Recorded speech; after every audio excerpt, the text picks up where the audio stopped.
सभी को जय सिया राम। रामचरितमानस, लंका कांड और दोहा संख्या 15 पर हम लोग हैं। हम लोग भगवान के विराट स्वरूप को पढ़ते हुए दोहा संख्या 15 पर आएंगे। पद पाताल शीस अच धामा, अपर लोक अंग अंग विश्रामा, भ्रकुटि विलास भयंकर काला, नयन दिवाकर कच घन माला, जा सुभ्रान अश्विनी कुमारा, निश अरु दिवस निमेष अपारा, श्रवण दिशा दस वेद बखानी, मारुत श्वास निगम निज बानी, अधर लोभ जम दसन कराला, माया हास बाहु दिगपाला, आनन अनल अम्बुपति जीहा, उत्पत्ति पालन प्रलय समीहा, रोम राज अष्टादश भारा, अस्थि शैल सरिता न सजारा, उदर उदधि अधगो जातना, जगमय प्रभु का बहु कल्प। अहंकार शिव बुद्धि अज, मन शशि चित्त महान, मनुज बास सचराचर, रूप राम भगवान, अस विचारि सुन प्राणपति, प्रभु सन बयरु बिहाय, प्रीति करहु रघुवीर पद, मम अहिवात न जाय। पहला जो दोहा है 15 का, अहंकार शिव बुद्धि अज, मन शशि चित्त महान। बाल कांड से जब से हम लोग पढ़ रहे हैं तो ये समझते हुए चले कि मनुष्य जीव 5 तत्वों से 3 गुणों से जब बन जाता है तो ये जो शरीर है इसको चलाते हैं, चार चार वस्तुएं चलाती हैं, वो मन बुद्धि चित्त अहंकार। और रामचरितमानस में ये मन बुद्धि चित्त अहंकार क्या है ये भी हम लोगों ने समझा था। अगर आप लोगों को याद होगा तो जो अयोध्या है वो बुद्धि, राम कथा में बुद्धि का क्षेत्र है। अयोध्या बुद्धि का क्षेत्र है, चित्रकूट चित्त का क्षेत्र है। गोस्वामी जी ने लिखा है साफ साफ, जब फिर से पढ़ेंगे तो वो चौपाइयां आप लोगों को भी मिल जाएंगी। और अरण्य कांड मन की भूमि है और लंका कांड अहंकार। नगरी देह की है, नगरी की जो भूमि है वो अहंकार की भूमि है। तो अयोध्या जो बुद्धि है, जब व्यक्ति बुद्धि से काम करता है तो बुद्धि संचालित भी होती है बहुत चीजों से, तो सदा सही निर्णय नहीं लेती। बुद्धि कभी सही निर्णय लेती है, कभी गलत। बुद्धि किसके प्रभाव में है उसके अनुसार वो निर्णय लेती है। इसीलिए जब भरत जी अयोध्या आते हैं, यानी बुद्धि के स्तर पर आते हैं, तो बुद्धि की भूमि को त्याग देते हैं कि बुद्धि पे तो गलती हो गई। बुद्धि के क्षेत्र में, बुद्धि की भूमि में राजा दशरथ से गलती हुई, कैकेयी से गलती हुई, तो बुद्धि का भरोसा ठीक नहीं। बुद्धि के भरोसे बैठे रहेंगे तो राम छूट जाएंगे। पूरी अयोध्या बुद्धि की भूमि है, तो इसलिए उन्होंने उस भूमि को त्याग दिया और चित्त की भूमि की ओर चल पड़े। जब चित्त की ओर चल पड़े, बुद्धि को त्याग कर, बुद्धि भक्त है ना, भक्त बुद्धि की बात को त्याग देता है और चित्त की ओर चल पड़ता है। और चित्त की ओर ये विश्वास से चल पड़ता है कि हम लाख बुरे सही, पर जिसके पास जा रहे हैं उसका स्वभाव नहीं है शरणागत को ठुकरा देना, तो निश्चय ही हमें अपना लेंगे। बीच बीच में बुद्धि उनको डराती है कि कहीं छोड़ के चले ना जाए उस स्थान को, मुझे आता हुआ जान। लेकिन जो चूंकि चित्त है, चित्त की भूमि में गए हैं, तो उनको वहां पर राम मिले। फिर अरण्य कांड जो है मन की भूमि है। मन सदा ही डावाडोल रहता है, कभी अच्छा सोचता है, कभी बुरा सोचता है, कभी त्याग का सोचता है, कभी भोग का सोचता है, कभी अच्छे लोगों की संगत में बैठना चाहता है, तो कभी नहीं। भाई अरे मजा तो आता है जब ताश पार्टी करते हैं, खाते हैं, पीते हैं, मौज करते हैं। तो ये मन की, जहाँ ऋषि मुनि तपस्वी भी हैं और निशाचर भी है, जहां अनसुईया भी है और जहां शूर्पणखा भी है। शूर्पणखा सबको प्रभावित कर सकती है। शूर्पणखा जो मन में बसने वाली काम वासना है, जिसने अपना आधिपत्य बना रखा, लेकिन काम वासना की किसके आगे नहीं चलती है, तो भगवान राम और लक्ष्मण सीता को गोस्वामी जी लिखते हैं अरण्यकांड में कि ऐसे लगता है जैसे ज्ञान भक्ति और वैराग्य सशरीर वहां पर विराजमान है कुटिया में, पंचवटी की कुटिया में, यही लिखा है। तो ज्ञान के आगे काम वासना की नहीं चलेगी। कौन सा ज्ञान? जो राम के पास, जो स्वयं ज्ञान है, स्वयं ज्ञान है, उनके पास ज्ञान नहीं, तो स्वयं ज्ञान। तो ज्ञान के सामने काम वासना की नहीं चलती। सीता जी स्वयं भक्ति हैं, भक्ति के आगे काम वासना की नहीं चलती। लक्ष्मण जी स्वयं वैराग्य है, वैराग्य के आगे काम वासना की नहीं चलती। काम वासना की चल गई तो फिर काहे का वैराग्य, काहे की भक्ति और काहे का ज्ञान, उसका लोप है, वो है ही नहीं। फिर केवल काम वासना। इसलिए शूर्पणखा जब इन तीनों के आगे उसकी नहीं चलती है तो अहंकार की शरण में जाती है, रावण की शरण, और वहां पर वो जो जो करना चाहती है सब कर ले। और लंका है अहंकार की, देह की नगरी और अहंकार की भूमि। बहुत बिल्कुल स्पष्ट आपको अपने शरीर में समझ में आ जाए। इसकी देह की नगरी में अगर अहंकार की भूमि है, बालकांड में गोस्वामी जी ने खूब भूमि की बात करी है, खूब बात करी है राम कथा आरंभ करने से पहले। तो अहंकार की भूमि है, तो वहां पर क्या क्या होगा, क्या क्या हो सकता है, क्या क्या होता है, यही सब लंका कांड में हमें इस कथा के द्वारा समझने को मिल रहा है। तो मंदोदरी कहती, अब भगवान क्योंकि सगुण रूप में, सगुण रूप में आए हैं, तो वो उस जीव की जो ये सारी लिमिटेशन है उसमें बंध करके वो मनुष्य को शिक्षा दे रहे हैं लीला के द्वारा। तो वो भी इन चार चीजों को धारण करते हैं अपने भीतर, लेकिन उनका अहंकार शिव है, उनकी बुद्धि ब्रह्मा है, उनका मन चंद्रमा है और उनका चित्त विष्णु। तो ब्रह्मा, विष्णु, महेश और चंद्र। अब ये बात क्या है इस दोहे में, ऐसी क्या बात जो हमें इसको समझने के लिए पहले इसके धरातल को समझना पड़ता है। अहंकार, शिव को भगवान का अहंकार कहा है, और ऐसा अहंकार कहा है जो सदा वैरागी के रूप में, वही से ठंडा, यानी उस अहंकार को अपने ऊपर धारण करके उसके पहनावे से नहीं जाता तो है। अच्छा,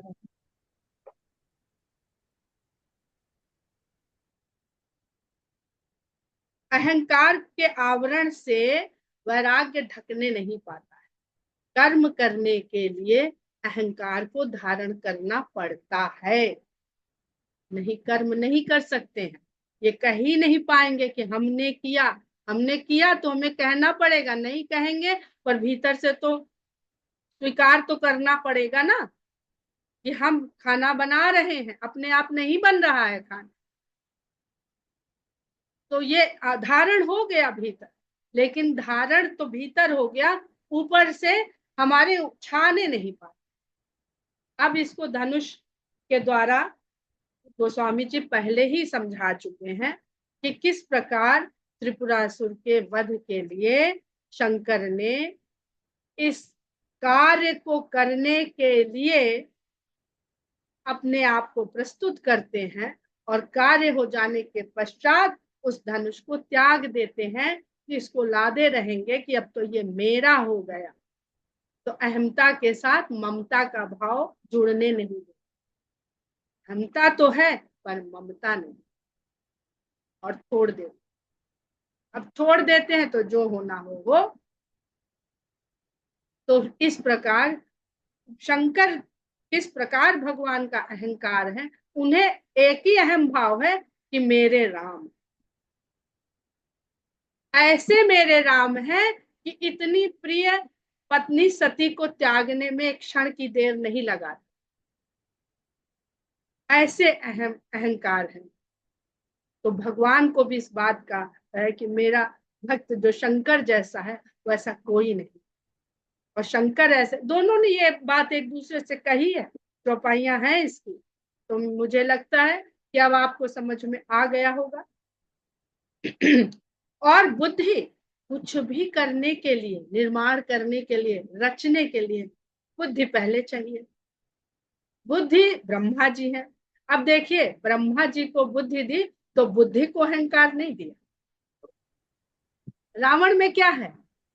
रावण में बुद्धि में ज्ञान है, और उस ज्ञान का उसको मान है। तो सब कुछ स्वयं है, बांट दीजिए, बांट दीजिए तो मुक्त हो जाए।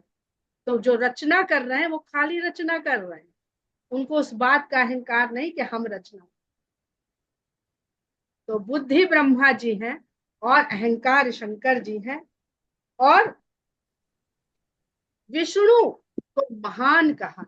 अब महान क्यों लिख दिया गोस्वामी जी ने? विष्णु का अर्थ ही है कोई चीज बन गई, लेकिन जब तक उसमें चेतना नहीं है, प्राण नहीं है, तो वो निष्क्रिय रहे। तो विष्णु समस्त विश्व के प्रत्येक अणु में व्याप्त चेतना, वो विष्णु।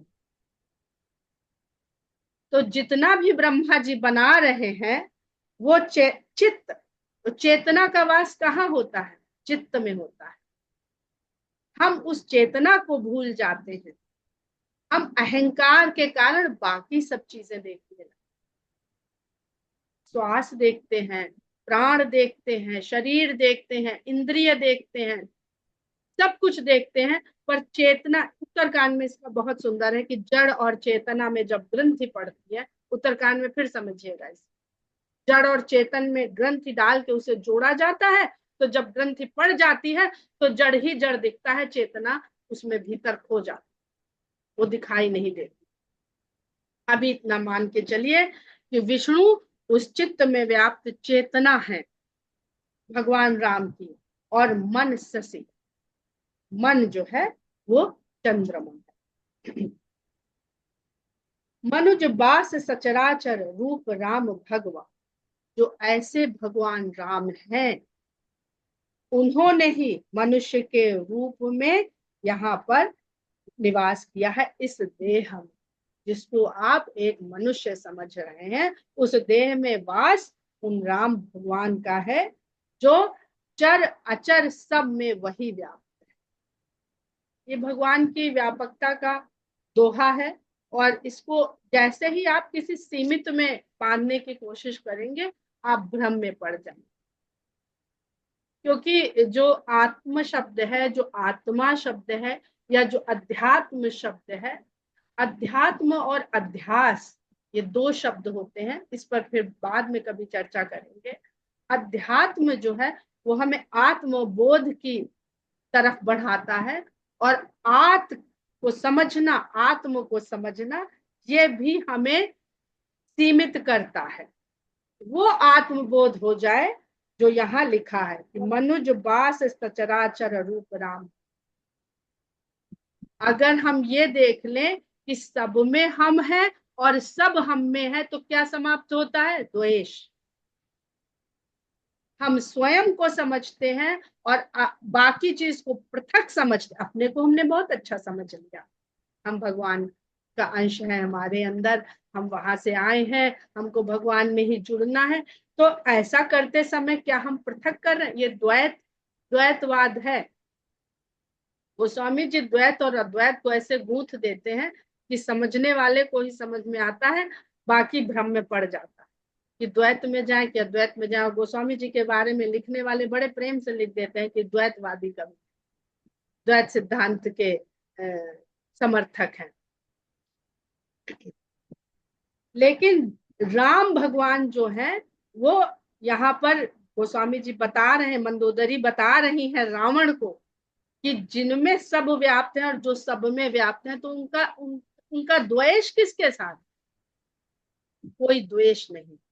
हम सब किसी ना किसी द्वेष से, किसी ना किसी के साथ द्वेष से सदा लिप्त रहे। इसलिए चाहे हम जितना कहें कि हम निर्गुणवादी हैं, हम वेदांती हैं, हम ये हैं, हम वो हैं, अगर हम वो हैं और इस सिद्धांत को मानते हैं, समझ चुके हैं, तो सबसे पहली पहचान है कि हमारे भीतर द्वेष भाव होगा ही नहीं, किसी के प्रति नहीं। सर्वे भवन्तु, सर्वे संतु निरामया, सर्वे भवन्तु सुखिना, सर्वे संतु निरामया। अस विचार सुन प्राणपति, ऐसा विचार करके हे प्राणपति, प्रभु सन बैर हुए, प्रभु के साथ बैर को छोड़ दीजिए, भुला दीजिए। प्रीति करहु रघुवीर पद, राम के चरणों से प्रेम करिए, जिससे मेरा सुहाग न जाए। अब ये जो आधी लाइन है, रावण इसको पकड़ेगा। मम अहिवाद न जाए, मम अहिवात न जाए, बिहसा नारी बचन सुन काना, अहो मोह महिमा बन।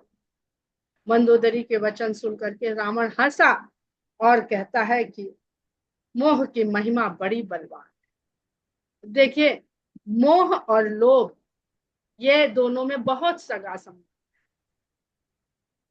रावण सीता का हरण करके केवल इसलिए नहीं लाया है कि शूर्पणखा ने उसे भड़का दिया है, उसके प्रति उसके मन में एक इच्छा पैदा कर।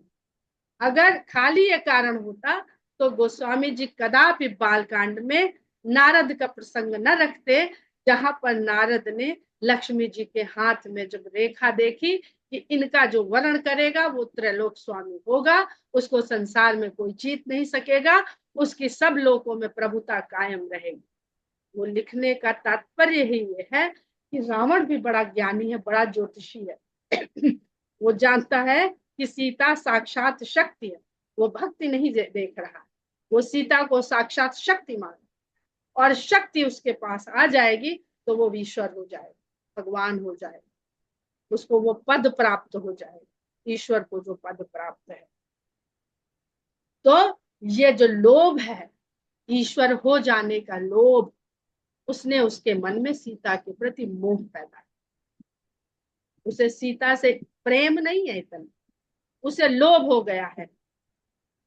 नारी स्वभाव सत्य सब कहाही, अवगुण आठ सदा उर। तो कहता है कि नारी के स्वभाव के विषय में सब सच ही कहते हैं कि ये आठ अवगुण उसके हृदय में सदा बसते हैं। साहस, अनृत, चपलता, माया, भय, अभिवेक, असौच, अदाया, रिपु कर रूप सकल तैंगावा, अति विशाल भय मोह। अब इस चौपाई को लोग उठाते हैं और रख देते हैं कि जी गोस्वामी जी ने तो रामचरितमानस में स्त्री के लिए ये लिखा है, ये कहा है, तो ऐसे ग्रंथ को क्या आप पढ़ना चाहेंगे जिसमें स्त्री के लिए ऐसा कहा गया? क्या लिखते हैं, कैसे कोट करते हैं कि नारी स्वभाव सत्य सब कहाही, अवगुण आठ सदा उर रहाही, साहस, अनर्थ, चपलता, माया, भय, अविवेक। पर इसका जब पूरा प्रसंग समझिए तो ये कह कौन रहा है? राम। ये सोच रावण की है। तो ऐसी सोच जो रखते हैं वो रावण की वृत्ति उनके भीतर उपस्थित है, मौजूद है। और जो बात रावण कह रहा है ये भी सार्वभौमिक सत्य नहीं है, हर स्त्री के लिए नहीं कह रहा, वो कह मंदोदरी से रहा है। पर आज अगर आप स्थिति देखते हैं तो क्या इस तरह की स्त्रियां समाज में आज भी आपको दिखती नहीं? तो ये बहुत ध्यान से समझने की बात है कि किस चौपाई को संवाद के रूप में या उसके स्वभाव, उसकी सोच, उसके मनोविज्ञान के रूप में कौन कह रहा है, कहाँ कह रहा है, किससे कह रहा है। इसमें सीता, कौशल्या, अहिल्या, अनुसुईया, इनके लिए भी तो बहुत चौपाइयां हैं, लेकिन कोट करने वाले इस तरह की चौपाइयों को खोज के हैं और इनको कोट करते हैं। तो कहता है उनके भीतर साहस। अब साहस कौन सा अवगुण है? साहस, एक तरफ साहस कह रहा है और एक तरफ भय। मंदोदरी रावण के आगे ये बात कह पा रही है, ये साहस उसको बता रहा है कि तुम में इतना, और किसी भी स्त्री पुरुष में आप अहंकार को लेकर के, अहंकार को रखिए वहां पर और इस बात को रख के देखिए, शायद आपको 70-80% पुरुष स्त्री के बीच में इस तरह का वार्तालाप या इस तरह की सोच मिल जाए। तुम्हारी इतनी हिम्मत कैसे हुई? तो ऐसा साहस, साहस रहता है उसके भीतर। यहाँ पे नेगेटिव भाव से लिया जा रहा है। गुण अच्छा या बुरा नहीं होता, फिर से बताएंगे, गुण अच्छा या बुरा नहीं होता है, उस गुण को धारण किसने किया है उसके उसके अनुसार गुण अपने को प्रदर्शित करता है। वही भय वही वीरता, अलग अलग दो। बाली के अंदर वीरता है तो वो गुण नहीं है, अवगुण है। और वही वीरता हनुमान के अंदर है तो गुण ही गुण है, महावीर विक्रम बजरंगी। लेकिन वही वीरता तो बाली के अंदर है, तो हम उसका बखान क्यों नहीं करते? तो गुण का गुण नहीं है, गुण को धारण करने वाले का गुण। झूठ, चपलता, चंचलता, माया, कुछ ना कुछ छल करना, भय, डरपोक स्वभाव, अविवेक, अविवेकी होना, बुद्धि से काम न लेना, मूर्खता की बातें करना, असौच, अपवित्रता और अदाय, निर्दय। अब इसके लिए हमें कुछ भी कहने की आवश्यकता नहीं है, ये सारे गुण और अवगुण दरअसल जीव। इसको खाली स्त्री में मत मान के बैठ जाइए। पहली बात, पहला सूत्र जो रामचरितमानस का है या किसी भी ग्रंथ का है, पहला सूत्र ये है, विद्या और अविद्या, ये दो बात को समझना बहुत आवश्यक है। विद्या के द्वारा सत्य का और अविद्या के द्वारा हमें असत्य का ज्ञान होता जाता है। दूसरा सूत्र है कि एक ही पुरुष है परमात्मा, बाकी सब प्रकृति है, और जो प्रकृति है वो सब स्त्री है, चाहे वो दिखने में यहाँ पर पुल्लिंग हो और चाहे स्त्री हो। मीरा से कहा था ना कि ये दूसरे पुरुषों के साथ बैठ के नाचती गाती हैं, तारा बजा बजा के झूम झूम के नाचती हैं। तो उसने कहा कौन पुरुष, हम तो एक पुरुष ही को जानते हैं, हम तो दूसरे पुरुष को जानते ही नहीं। तो ये इस अवस्था पे पहुंचिए तो आप पहले। मीरा की जो भक्ति है, भक्ति के द्वारा वो सब ज्ञान उनको प्राप्त हो गया भक्ति मार्ग से, पर वो भक्ति तक पहुंचिए तो, इसलिए ज्ञान मार्ग में लगे रहते हैं, क्योंकि मीरा जैसी भक्ति को पाना पहुंचना बहुत कठिन है। सब कहते हैं भक्ति मार्ग सरल है, अरे भक्ति में ज्ञान में कौन पड़े, भक्ति मार्ग सबसे कठिन, सबसे कठिन। सारे आस भरोस छोड़ने पड़ते हैं। पति ने निकाल दिया, पति के घर से निकल गई, मायके गई, भाई ने निकाल दिया, भाई घर से निकल गई, बिना खाना पीना कोई भी सहारे के निकल पड़ी। ये भक्ति है कि किसी और का भरोसा ही नहीं।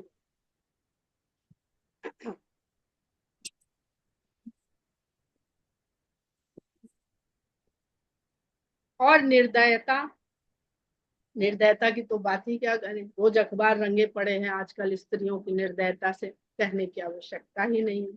तो यहाँ पर स्त्री की निंदा नहीं करनी है, यहाँ पर जो जीव है, प्रकृति है, वो सब स्त्रीलिंग है, और सभी गुणी भी है, अवगुण भी, अच्छा भी है, बुरा भी है। हमारी भेद बुद्धि जब इसको विभाजित करती है, तो क्यों विभाजित करती है? हम अपने अहम की तुष्टि कर,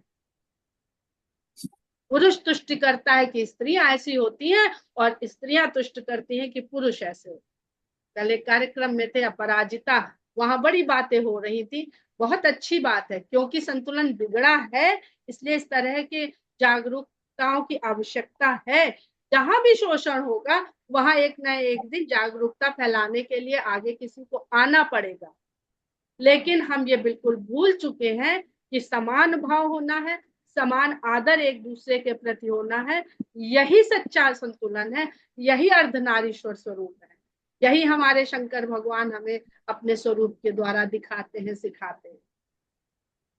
रिप कर रूप सकल तय गावा, तुमने शत्रु का बखान तो बहुत बढ़िया गा दिया, बहुत बढ़िया गा गा के हमें सुनाया। अति विशाल भय मोहि सुनावा, और ये भी बता दिया कि मुझे उससे कितना बड़ा डर है। सो सब प्रिया सहज बस, लेकिन तुम ही तो जानती हो, शुरू से मेरे साथ हो, कि ये सब तो सहज ही मेरे वश में है। इस तरह के जाने कितने वीर आए और हमारे आगे अधीन होकर के रह गए, विवश होके रह गए।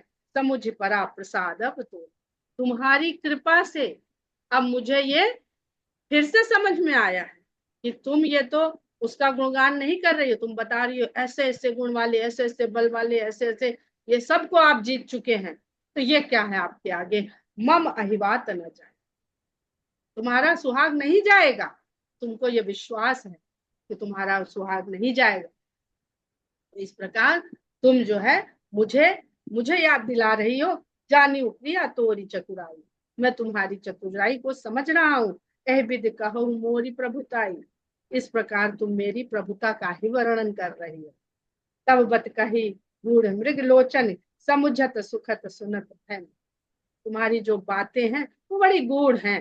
हे मृग लोचनी, हे मृग नयनी, हे सुंदरी, तुम जो बातें कर रही हो, सुनने में तो लग रहा है कि तुम शत्रु की प्रशंसा कर रही हो, लेकिन अगर गहराई से समझा जाए तो ये कुछ और ही कह रही है।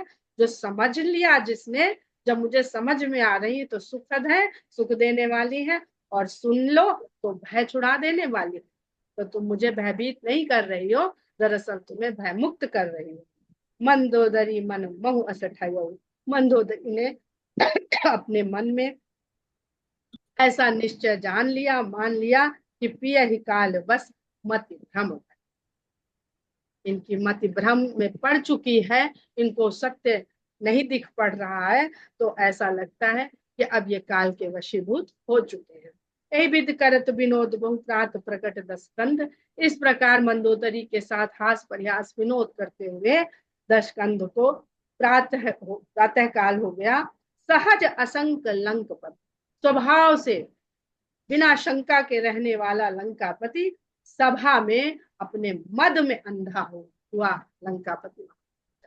तो अभी जो हमने बताया कि लंका देह की नगरी है, अहंकार की भूमि है, मद अंध, मद में अंधा है, अहंकार में अंधा है, अपनी देह को ही सब कुछ मान रहा है। फूलई भरई न बेद, जदपि सुधा बरसहि जलद, मूर्ख हृदय न चेत, जो गुरु मिलहि बिरंचिस। स्वामी जी लिखते हैं कि चाहे अमृत जैसा जल वर्षा बरसाए, लेकिन बेत बेत ही रहता है, उसमें न फूल लगता है न फल लगता है। जिस प्रकार अगर ब्रह्मा के समान भी गुरु मिल जाए तो मूर्ख के हृदय में कोई भी जागृति नहीं आती है। अब यहाँ पर देखिए, जो इस चौपाई को पढ़ते हैं, नारी स्वभाव सत्य सब कहा ही, अवगुण आठ सदा उर रही, गोस्वामी जी अपनी तरफ से जो लिख रहे हैं कि वो मंदोदरी को ब्रह्मा जी के समान गुरु बना। तो लंका में भी मंदोदरी के रूप में ब्रह्मा, क्यों? ब्रह्मा कौन है? बुद्धि। आज एक एक शब्द जोड़ के समझने वाला है, बुद्धि। आज तो जो देह की नगरी है वहां भी मंदोदरी बुद्धि के रूप में विराजमान है, उपस्थित है। कोई व्यक्ति ऐसा नहीं होता, चाहे जितना अहंकार के घमंड में चूर हो जाए, उसकी बुद्धि उसके भीतर नहीं है, कभी नहीं होती। बुद्धि भी रहती है, विवेक भी रहता है, लेकिन अहंकार उस बुद्धि को सुनना नहीं चाहता है, मानना नहीं चाहता है। मूर्ख हृदय न चेत, जो गुरु मिलहि सम। इसके बाद सुंदर प्रसंग बदल रहा है। यहाँ प्रात जागे रघुराई, पूछा मत सब सचिव बुलाई, कहु बेग का करिय उपाई, जामवंत कह पद सिर। यहाँ से हम लोग कल आरंभ करेंगे।